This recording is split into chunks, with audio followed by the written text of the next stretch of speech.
Hola, ¿qué tal con todos? En esta oportunidad les traemos un nuevo video a Integrando SM, en donde desarrollaremos todo lo concerniente al modelo de crecimiento económico Harrod Domer.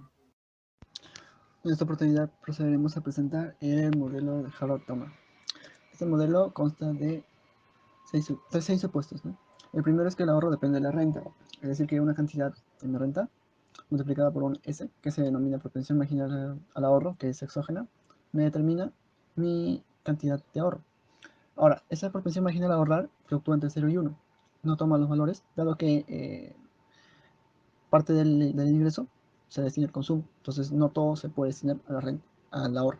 De la misma manera, tenemos el supuesto 2, donde decimos que el estado de capital es proporcional a la producción, es decir, que una variación de la producción corresponde a un A por una variación del estado de capital, ¿no? El supuesto 3 es que la inversión incrementa el estado de capital o la reposición, ¿no? La inversión produce que esta expresión aumente o esta también.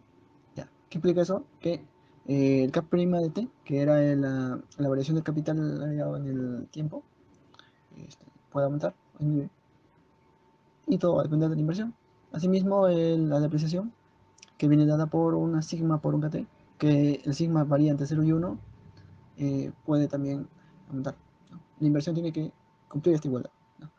El cuarto supuesto es que la tasa de crecimiento es constante, la tasa de crecimiento de la población. Esto viene dado por, esto viene muy ligado al supuesto 5, ¿no? Que dice que la población es igual a los trabajadores, ¿no? A la cantidad de personas que trabajan en la economía, y esto se usa porque al final para medir el crecimiento económico lo tomamos en medidas per cápita, es decir, entre cada individuo dentro de la economía. Entonces, aquí tenemos que el supuesto es constante, es decir, que el L' de t, que representa la variación de t del L en el tiempo sobre el L, al dividirlo ya me da un coeficiente, es constante. El supuesto 6 es que no se considera el sector interno y externo. Esto quiere decir entonces que el flujo en esta economía se da entre las empresas y los hogares, ¿no? Y entonces su producto es que es lo que corresponde a las empresas, es igual a la renta que corresponde a los hogares, ¿no? Un ahorro de los hogares corresponde a una inversión en las empresas, asimismo un consumo en los hogares corresponde a la producción de las empresas, ¿no? Eso es un flujo. A partir de esta igualdad, a partir de estas dos funciones que van a ser iguales, podemos deducir la ley de acumulación de capital. Entonces, igualándolas, sabemos que ahora la inversión es igual al ahorro. De esa manera, desglosamos la expresión de la inversión, como antes lo habíamos mencionado, y despejamos el valor del capital agregado, ¿no? Cuando varía en el tiempo, que depende de una primera parte del ahorro, y la otra que depende de la depreciación. De esta manera tenemos ya la expresión de la ley de acumulación de capital agregado para una economía. Sin embargo, como habíamos mencionado en un inicio, el crecimiento económico se mide en términos per cápita. Si eso es así, entonces debemos dividir cada una de los miembros entre el LT, ¿no? Que representa la cantidad de personas. Para comenzando de derecha a izquierda, tenemos que el K entre L va a ser igual a la capital per cápita, ¿no? Lo mismo para el I entre L. Venimos de la definición del capital per cápita, ¿no? A esta definición, ¿no? Que es el capital agregado entre la cantidad total de personas, ¿no? Es el capital de toda la economía, ¿no? Eh, Le aplicamos logaritmo, tenemos una diferencia, y a esto le aplicamos la derivada, ¿no? La aplicada respecto al tiempo. Obtenemos entonces esta expresión. Esa expresión tenemos en el denominador a lo que habíamos definido en un comienzo como el capital per cápita. Si lo mandamos a multiplicar, entonces tenemos esta expresión. Ahora sabemos que el L' entre L es una constante n, ¿no? Y que el KT, el K sub T, que es el capital per cápita, lo podemos expresar, como vemos aquí abajo, como un K sobre L, un K mayúsculo sobre L. Entonces esto lo podemos simplificar y obtener la expresión que venimos a buscar en un comienzo, ¿no? Que las variaciones de K, del K, que es el capital agregado en el tiempo respecto de la cantidad de personas, es igual a esta expresión.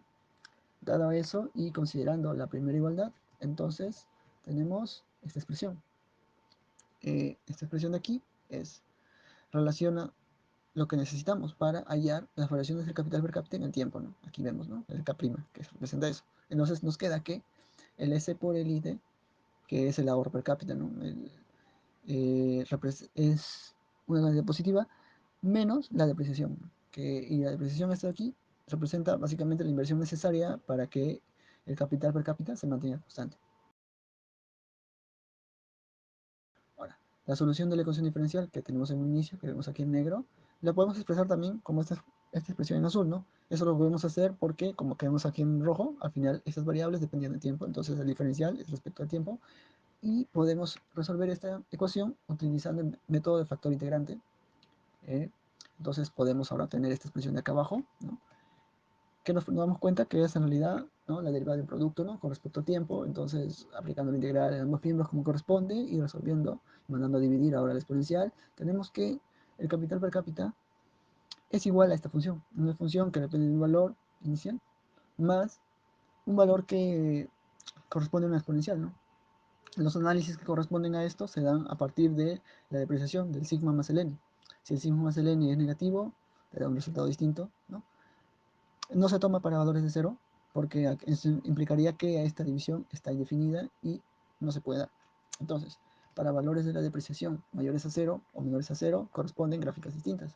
Si son mayores a cero, en la expresión anterior, como habíamos visto, entonces esto de aquí es negativo, entonces pasa, se convierte como una división, y en el infinito tiende a ser cero. Entonces, en el infinito, en el tiempo a largo plazo, donde t el infinito, el caso t se comporta como este cociente. ¿Eso que implica? Implica que se convierte en una asíntota. Asíntota a este cociente, ¿no? El ahorro agregado sobre la depreciación. Y para valor inicial, simplemente hacemos el t0. Si hacemos el t0 en la expresión anterior, entonces tenemos el e elevado a la 0, que es 1. Entonces tenemos e elevado a 0, claro, sería 1 por c. Entonces tendríamos esta expresión de aquí más el c, ¿no? Ese es su valor inicial. El mismo análisis lo realizamos para la depreciación menor a 0. Como eso se ocurre, entonces cuando es menor a 0, entonces esto de aquí tiende al infinito, todo esto diverge y tenemos esta expresión de aquí. Ahora, para una depreciación cuando es menor a 0, partiría de aquí.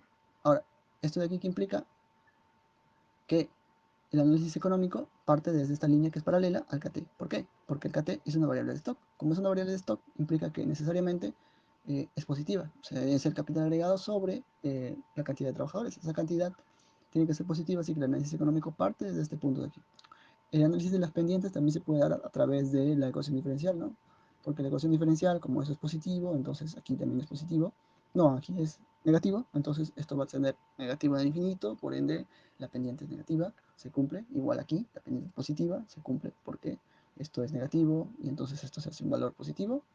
El K' de t es positivo, ¿no? Es la derivada. Ahora procedemos a especificar la función de producción del modelo, ¿no? La función de producción del modelo es una función de producción mínimo, quiere decir que hay una relación única entre K y L que hará variar la producción. Para valores distintos de K y L que no sean iguales a la relación de B entre A, ¿no?, que se da igualando estas dos expresiones, ¿no?, estas dos componentes de la función mínimo, entonces la producción no va a variar. Y de hecho encontraríamos un punto que es ineficiente, ¿no?, como esta recta azul o esta recta roja, ¿no?, porque aquí tenemos más capital del que necesitamos para producir esta cantidad de aquí, ¿no? Podemos disminuir esta cantidad de capital y seguir produciendo lo mismo. Entonces la producción solo varía en esta senda de expansión, que básicamente es la relación entre B y A. Y B y A son constantes, ¿no?, que relacionan producción y capital y con trabajo. Son variables exógenas. También podemos saber que se cumplen los rendimientos constantes a escala, ¿no? Eso porque le podemos cambiar las componentes, ¿no?, inducir variaciones, operar y saber que es homogénea de grado 1, ¿no?, lo cual condice la proposición. Ahora, dado que la función inicial, que era el capital per cápita, estaba, como digo, en términos per cápita, entonces la función de producción también debe estar en términos per cápita. Eso implica que debemos dividirlo también entre LT, lo cual nos deja esta función mínima, ¿no?, que está resaltada. Ahora, esa función mínimo tiene un comportamiento a trozos, partes distintas, ¿no? Si tomamos un KT que es B entre A, un valor anterior a este implicaría que aquí nos quedaría un valor algo menor a B, entonces tomaría esta función la forma del AKT, ¿no? Y eso implica una recta, ¿no?, una recta como aquí vemos, ¿no? Y para valores posteriores al B sobre A, entonces tendríamos que la forma del ingreso, la renta, sería eso aquí, una constante B. Ahora entonces ya podemos presentar el modelo de Harrod-Domar de manera completa, ¿no? Tenemos que las variaciones del capital per cápita en el tiempo son iguales a una parte del ahorro y otra parte que corresponde a la depreciación.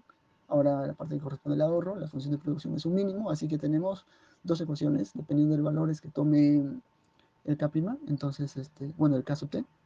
Dependiendo de esos valores que tome, vamos a tener funciones diferentes que gobiernan el comportamiento. Entonces, entonces, dado eso, tenemos una hipótesis. Si, ¿qué pasaría si la tasa de ahorro es igual a la tasa de depreciación? Y eso implicaría que estamos en un óptimo de la función de producción, ¿no?